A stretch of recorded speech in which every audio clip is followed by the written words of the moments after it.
Right now, lawmakers in Washington have a chance to stop billions of taxpayer dollars from funding organizations in China and Russia. You heard me right. China and Russia received more than 1.3 billion taxpayer dollars for various projects over a 5-year period, according to government watchdog group Open the Books, and that's only what was listed on the books. There's much more to this story, and joining us this morning to discuss is Deputy Public Policy Editor for OpenTheBooks.com, Rachel O'Brien. Good morning to you, Rachel. Happy Friday. Happy Friday. First of all, why did we give more than $1 billion taxpayer dollars to Russia and China, and for what? Right. So that was between 2017, 2023. And like you said, it's not the full story of what they received. Federal agencies don't track where all the tax dollars are being spent, especially when it comes to subcontractors. And as the tax dollars move even further through entities abroad, we quickly lose track. So Open the Books partnered with Senator Joni Ernst, the chair of the Doge caucus, to see what money we could find. So we found that the U.S. gave Russia $870 million in those 5 years. Most of it was from NASA, $771 million. That went to their Russian space agency. Another $42 million from our State Department went to Russia. China, $490 million. $64 million of that was from HHS for research.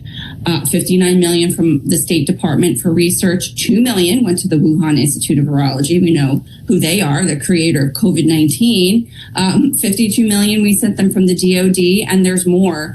It all resulted in Senator Ernst requiring a Pentagon audit of money sent to China in last year's defense spending bill. But the Inspector General said, they admitted they can't track it all. So nobody in Washington can actually tell us how every dime is spent. So we know how much we gave, but we don't know what they did when they got it. What are the provisions in the defense funding bill that's going to stop this? Yeah, so Congress now has an opportunity to pass this year's National Defense Authorization Act with provisions to increase transparency and accountability and to stop funding America's adversaries. So Senator Ernst has inserted amendments that prohibit defense dollars from going to China and Russia for their academic and research institutions. It would also ban DOD funds from going to animal research in any country that's considered a foreign adversary. So another provision would stop using secret spending that isn't reported on usaspending.gov. That's a website where all federal grants, contracts, and loans are reported to the public, so you can see them, but billions of dollars are hidden through what's called other transaction agreements, or OTAs. The Government Accountability Office found more than $40 billion was hidden from the public through OTAs over the course of 3 years. That's just wild.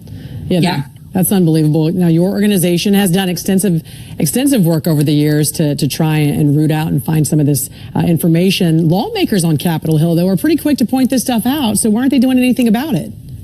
Yeah, so again, Senator Ernst authored the Stop Secret Spending Act that would stop these OTAs. It would ban them. She's still working to get that passed. Now, this provision is also in the Defense Spending Act. But the Pentagon is the most expensive department, and it is among the worst when it comes to failing audit after audit, as we've shared with your audience. So getting this language into the defense bill is a major step forward. The GAO published a damning report 2 years ago that 1/3 of all spending isn't reported on usaspending.gov. So, it's also unclear whether the Treasury or OMB has the responsibility to determine which agencies should report. So, who's driving the train here? It's unclear. The GAO has recommended that Congress clarify this. Congress has yet to do so. So once again, it comes down to lawmakers. Congress should pass this defense bill with the included provisions to get this transparency out there. This could be a very good reason, too, why the Pentagon continues to fail audit after audit. When you start to see and you start to look inside the books there. Deputy Public Policy Editor for OpenTheBooks.com, Rachel O'Brien. Thanks for joining us. Hope you have a great weekend. You too. Thank you.